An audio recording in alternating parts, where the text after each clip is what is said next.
Aloysio Andrade, psiquiatra, homeopata, boa sexta, bom dia. Bom dia, Eduardo, Fernando, Bom ouvintes dia, doutor. internautas. Quero falar sobre essa questão de superstição, Eduardo. Eu sou muito adepto das crenças populares, sempre que a gente pode, a gente cita provérbios, cita ideias que a humanidade vai coletando e resumindo, como diz outro, nas conclusões. Porém, a questão da superstição é algo que eu não concordo. A superstição gera uma tendência da pessoa ficar escrava. Não deixa de ser uma escravidão, ainda. Não passa debaixo da escada que você vai morrer. Não deixa o sapato de um lado para o outro, se sua mãe vai morrer. Sexta-feira 13, não saia de casa que vai dar tudo errado. Isso é uma escravidão, e o pensamento obsessivo na psiquiatria é das coisas mais trabalhosas, mais difíceis, e há muita gente que, se não entrar num lugar com o pé direito, acaba achando que vai dar errado e acaba dando mesmo.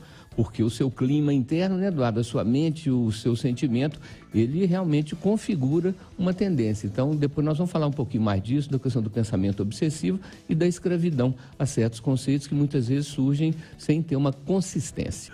Doutora Luiz, fala mais para nós isso sobre pensamento obsessivo, porque o senhor está falando, depois eu quero falar mais. Aí o povo fica tudo curioso, doutor, quer te ouvir. A gente tem duas possibilidades, Eduardo. Uma que é de você herdar isso na genética, no DNA, né? Então, é uma coisa que vem carimbado em você. E outra é você aprender com alguém. Se você tem um pai, uma mãe, uma babá, um cuidador, um irmão mais velho que te impacta com a repetição de determinados raciocínios, isso não vem na sua genética, mas começando desde cedinho, você acaba contaminado por isso. E quando é um processo de doença mais grave, a pessoa, por exemplo, a lavação de mãos, né, a questão da hipocondria, a gente realmente vai construindo o que a gente chama de limitação do universo da pessoa. Ela fica tão presa a esses detalhes, a essas coisas, que ela não vive. E para nós, na homeopatia, Eduardo, interessante que tem um órgão sem seu cérebro que está muito ligado a isso, que é o pulmão. O pulmão é o órgão onde a gente entende que estão as partes da sensibilidade da pessoa. Tanto é que você lembra dessas histórias da tuberculose. Todo mundo pegava tuberculose, mas quem morriam eram os poetas, eram os escritores, né? O Castro Alves, Casimiro de Abreu, eram as pessoas mais sensíveis, né? Então, o pulmão, quando a gente vai tratar um pensamento obsessivo, e não basta remédio psiquiátrico, você precisa de ter alguma homeopatia estruturante, você sempre pensa em fortalecer o pulmão. E não por coincidência, o principal metal para tratar o pulmão é o ferro, que é o metal de Marte, o metal que a gente chama de encarnatório, que deixa a pessoa com o pé mais no chão, no bom sentido, Eduardo, com a casca mais grossa. Sim. E aqui, que é pé duro e casca grossa são críticos, né? Puxa vida, fulano é pé duro, é casca grossa. Mas, na verdade, você tem uma casca mais grossa e ter o pé mais no chão é uma forma de você não sofrer tanto com excesso de sensibilidade, porque a obsessão não deixa de ser uma sensibilidade excessiva que fica na sua cabeça martelando, e dentro do raciocínio de que água mole em pedra dura tanto baixa até que fura, realmente, se você não trata, você pode ter uma doença mental definitiva. O doutor Aloysio falou que nos tempos tristes da tuberculose, os sensíveis morriam mais cedo. Uhum. Um desses sensíveis morreu aos 26 anos de idade. Nossa, muito novo. Noel Rosa. E deixou cada música. Mas eu pergunto, com que roupa eu vou? Fita amarela. Quando eu morrer, não quero choro nem vela. Quero uma fita amarela, gravado com o nome dela. E, velho, gago apaixonado, fantástico. Sensibilidade. E veio morar em Belo Horizonte, porque o ar de Belo Horizonte, não existia tratamento, não existia antibiótico. O ar de Belo Horizonte, que era puro e seco, então ele tinha essa questão, porque a tuberculose é uma doença molhada, chama até caseose, ela vai, né? Ela tem muita umidade. Então, o ar de Belo Horizonte, no bairro da Serra, onde eu morava, na rua Estevão Pinto, tinham 4 ou 5 pensões para tuberculose. Hoje são casas para idosos, né? Sempre você tem essa população que precisa de mais assistência. Então, o ar de Belo Horizonte era tão puro e tão seco que as pessoas vinham se tratar aqui. O próprio Lund, né? O das Lund? Grutas, veio também por causa da tuberculose para essa região nossa. O Totó assumiu e meteu um projeto na Câmara para privatizar os cemitérios. Quase mataram o Totó. Uma semana que ele ficou na prefeitura. O Pimentel é tão esperto que ele ia sair e falou: Totó, entra com esse projeto aí. O Totó entrou para tomar a porrada. Porque a população não teve tempo de saber dos prós e contras. No caso de São Paulo, doutor Luiz, escutando a Mariana falando, o senhor acha que pode dar certo? Sim, a privatização, Eduardo, é uma forma de você melhorar o serviço desde que o poder público tome conta. né? Quer dizer, você permite essa exploração por empresas, por instituições que não são governamentais, mas você faz o monitoramento, você faz o acompanhamento e aí a coisa funciona muito melhor. Você vê a questão das estradas é um exemplo, né? As melhores estradas são estradas que estão sob o regime de concessão. O que não pode é você entregar, e eu vi isso, né, no final do ano na Bahia, que uma empresa pegou uma concessão, não fez absolutamente nada do que tinha assumido o compromisso e largou para lá e devolveu. Então, isso aqui não pode. A privatização é importante em vários setores, com acompanhamento governamental, com acompanhamento por parte das autoridades, de forma que a população se beneficie, o negócio, né, o que a gente chama, então, de empresas que trabalham com essa prestação de serviço, produzam o seu dinheiro, tenham o seu lucro, possam pagar os seus funcionários, mas que haja, então, um controle para não haver uma distorção, porque o mau uso de uma concessão é muito pior do que uma precariedade administrativa por parte do governo. Então é isso, tem que melhorar, mas tem que melhorar com critério, com acompanhamento, com monitoramento, para que não vire uma bagunça. Em muitas situações a gente vê isso, entrega-se para terceiros, né, terceiriza-se e a coisa acaba piorando. Então tem que estar em cima. E no contrato, né, Eduardo, importantíssimo, dentro do raciocínio, gente, que nada combinado fica caro.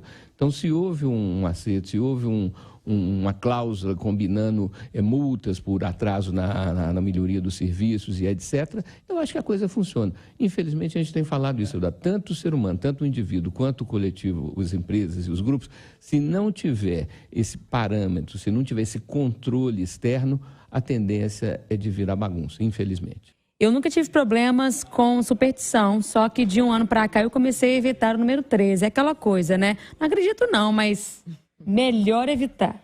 É uma boa estratégia? Quando a pessoa tem um critério seletivo, né?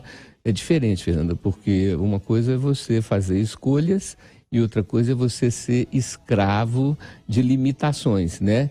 Então, claro que todos nós temos uma preferência de cor, ou temos uma menor afinidade para a cor, que a gente mais gosta, que a gente menos gosta, né? Então, isso é mais do que natural, isso é mais do que saudável e compreensível, né? O problema, gente, é quando tem o que a psiquiatria chama de estreitamento de campo de consciência. O estreitamento de campo de consciência é que você fica com a mente obtusa e você só consegue enxergar e você só consegue pensar e só consegue viver coisas muito... A gente chama de escravagista, gente, que quer dizer que aquilo ali consegue te fazer um funcionário. Então pode ser uma coisa boa. Nós temos até na psiquiatria um tempo que fala assim, delírio místico. O que é o delírio místico? É a pessoa que se envolve tanto com a religião, mas tanto, que ela não consegue viver a vida na Terra, ela não consegue trabalhar, não consegue produzir dinheiro, ela fica o tempo inteiro orando, o tempo todo rezando, e é uma coisa boa. Mas os gregos falavam, então, Roberta, 2.500 anos atrás, que veneno não é a coisa, não é a substância, mas é a quantidade. E que a diferença entre veneno e remédio é a dose. Né? Então, assim, eu espero que os internautas e os ouvintes da Itatiaia não fiquem preocupados. Porque eu penso várias vezes ao dia em parar de fumar, por exemplo. Isso é uma coisa saudável, porque você fumar é muito pior do que você lutar contra o cigarro. Por isso que a gente fala, então, Eduardo, de que a pessoa que tem uma dependência química, ela deve construir um raciocínio para convencer a si mesma de que o prazer do não prazer pode ser um prazer maior do que o prazer do prazer. Ou seja, você não fazer aquela coisa inadequada para a sua saúde, seja física, mental e espiritual, você não fazer... Se você constrói um raciocínio invertido, fala assim, vai ser muito melhor eu não tomar essa cachaça do que eu tomar, porque tomar a cachaça eu tomo todo dia. Então a mente, gente, ela é uma coisa muito interessante, porque ela, ao mesmo tempo que ela tenta ser livre e fazer o que ela quer, ela, como a água, quando você conduz bem, ela vai por um caminho saudável. Daí a importância da pessoa aprender a fazer yoga, aprender a meditar, aprender essas técnicas milenares que a humanidade já conhece, Fernanda, há mais de 4.000 anos. Né? Então a gente precisa de se instrumentalizar, a gente precisa de ferramentas para administrar a mente, que é como um animal selvagem. A mente, se você deixar, gente, ela leva a gente para cada buraco que a gente não acredita. Então vamos treinar. O Lula disse... Não, a bancada do PT que queria brecar a privatização do metrô falou, vai ter privatização, que benção. E o Gabriel Azevedo, que é o presidente da Câmara, vai se reunir com o presidente da FIENG para desburocratizar a instalação de empresas. Ou já era hora dessa cidade olhar para cima, doutor? Nada como um lugar bem administrado, né, Eduardo? Uma boa administração, ela agiliza, faz o que na química a gente chama de catalisador. Catalisador é um elemento que entra na reação química, facilita a reação química, agiliza, faz ela mais rápida e depois sai fora. Deixa aquilo acontecer por si. Não fica ali tutelando, não fica ali com comando, como se estivesse ali com uma coleira, né? Então isso envolve sim a iniciativa e essa liberdade para depois ela seguir sozinha. Voltando à questão do monitoramento, sempre de olho para poder a coisa não targiversar, não sair do que a gente chama do adequado, né, Eduardo? Parabéns para a cidade, parabéns para Minas Gerais. Então, eu acho que a gente não pode simplesmente rechaçar a ideia do carnaval só porque eu particularmente não gosto, né? Falando no caso das pessoas que não gostam. Pois é, doutor Aloysio Andrade, your opinion, please. Olha, eu quero falar do som, da altura dos decibéis do som. Então, realmente, a poluição sonora, ela é muito difícil de ser combatida, porque quanto menos barulho tem, mais a gente escuta os que sobraram, né? Então, assim, o som de madrugada, som alto, porque o som, a música é um estímulo, né, gente? E muito poderoso. Não precisa de ser o trem tão gritado, ser tão berrado, não precisa de ser no máximo de decibéis, né? Aliás, isso aí nós vamos estar tentando trabalhar, falo assim, porque é o Conselho Municipal de Meio Ambiente que trabalha essa questão da poluição sonora, porque nós temos falado muito nisso, né, Eduardo? Quer dizer, uns dias de carnaval é uma coisa, agora entregador de comida, entregador de mercadoria, com aquelas motos fazendo aquele barulho absurdo, né? Os milionários com as suas Harley Davidson de madrugada, eles não têm o que fazer, porque não trabalham, que já tem dinheiro, acordando pessoas doentes, acordando pessoas idosas, né? Então, assim, o que eu chamo a atenção na questão do carnaval, e que eu acho muito importante, é que o poder público limite o número de decibéis a partir de 11h30, meia-noite, entendeu? Que não possa ser um som, como diz na gíria, no toco, no talo, porque isso aí realmente é uma invasão de privacidade. Se eu não quero escutar uma música alta, eu tenho esse direito. E a pessoa que está escutando a música tem o direito de escutar a música desde que não invada os tímpanos alheios. E o que acontece é que, na última reunião com o Ministério Público do Trabalho, o procurador suspendeu o nosso movimento de greve, deu um prazo para a patronal apresentar uma proposta diferente para que a gente possa levar para a nossa Assembleia do Trabalhador. Mas no último dia, ontem, eles fizeram uma assembleia lá, a patronal, me comunicaram que não avançou nada. Então a gente queria usar aqui os microfones da Itatiaia para, mais uma vez, dar um recado para a categoria, para manter mobilizados, que segunda-feira nós vamos dar um choque aí, algumas garagens, também algumas estações. Nós vamos ter que usar a ferramenta que nós temos, que é a greve, né? É um direito constitucional nosso. Dizer para a população, pedindo aí até uma desculpa, né? A população que, infelizmente, é o único meio que nós temos de lutar e reivindicar a valorização do transporte coletivo, né? Do nosso trabalhador, porque se fala tanto em transporte de qualidade, mas esquece de valorizar aí a peça principal do transporte, que é o nosso profissional, que já está com salário defasado há muito tempo. A gente tem falado muito sobre a greve como instrumento de pressão sobre os patrões, né? Sobre as empresas. E lembrando que realmente o problema é que respinga em todo mundo, né?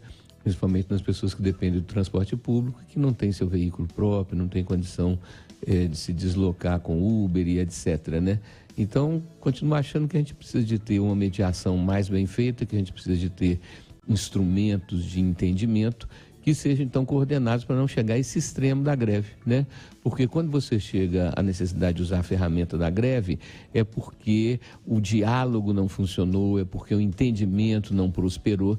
E isso é uma falta de habilidade, a gente chama então, Eduardo, de fleugma, capacidade fleugmática, essa capacidade de contornar os obstáculos, de reduzir os danos, né?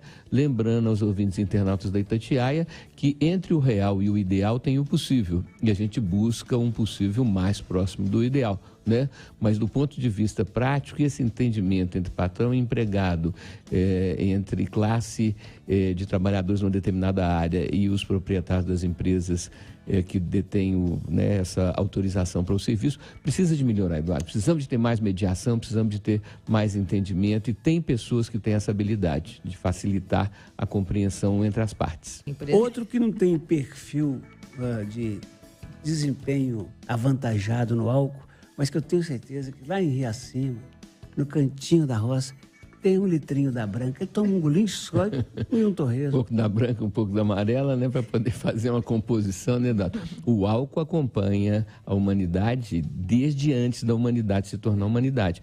A primeira substância alcoólica, quem fez foi a natureza, o chamado hidromel, que eram então colmeias, que eram abandonadas pelos enxames de abelha, e aquele mel, quando fermenta, ele vira álcool. Então, o hidromel, ele pingava ali naturalmente, né, gente? A questão, de novo, da quantidade, a questão da qualidade da bebida e se a pessoa se alimenta ou não. São 3 diferenças fundamentais, né, Eduardo?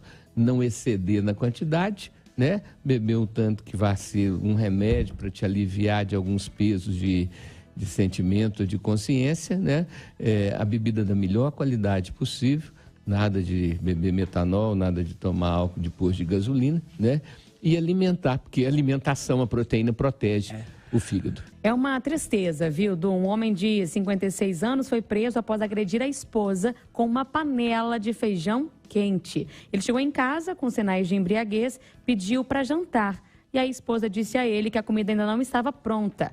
Durante uma discussão ali entre o casal, a esposa teria dito ao suspeito que ele poderia se separar, já que ele não estava satisfeito com as coisas, né? Estava reclamando. E aí ele foi, pegou a panela quente que estava no fogão, panela de pressão com feijão, e jogou na vítima. Depois de um tempo, ele voltou para casa, continuou ameaçando a esposa, acabou preso pela polícia militar, foi encaminhado pela delegacia de mulheres. Olha, essa questão do respeito dentro de casa, a física diz, né, Eduardo, que qualquer relação, que qualquer interação gera atrito, gera carga elétrica, e que as cargas elétricas acumuladas, elas acabam virando um tipo de descarga elétrica, um tipo de um raio, né? A gente tem falado, Roberta, né, baseado no conhecimento popular, de que um pouco de bebida faz a pessoa ficar na fase do macaco, mais alegre, mais divertida, mais relaxada, mais bebida faz entrar na fase do leão, que é de agressividade e sexualidade, e depois mais bebida faz entrar na fase do porco, que é quando a pessoa nem consegue falar, cai, vomita e etc, né? O difícil é que quando a pessoa vai anestesiando a sua consciência, ela acaba ficando animalizada. E todos nós, gente, temos o lado instintivo animal, onde a agressividade é um instinto de defesa. Mas vira, Roberta, a violência, que não tem nada a ver com defesa e sim com ataque. A maior parte dos episódios de violência doméstica tem a ver com a presença de um álcool desmedido, a gente chama de beber imoderadamente, né? Ou seja, beber não como um acréscimo, mas sim como uma forma de anestesiamento e de perda de noção. Até sexta, doutor Luiz. Excesso Eduardo, Fernanda, todo mundo. Vocês tenham uma boa semana aí a partir dessa nova movimentação, porque já estamos entrando, gente, segunda-feira já estamos na segunda quinzena de janeiro. O tempo está voando, vamos aproveitar, vamos fazer nossos projetos se tornarem realidade.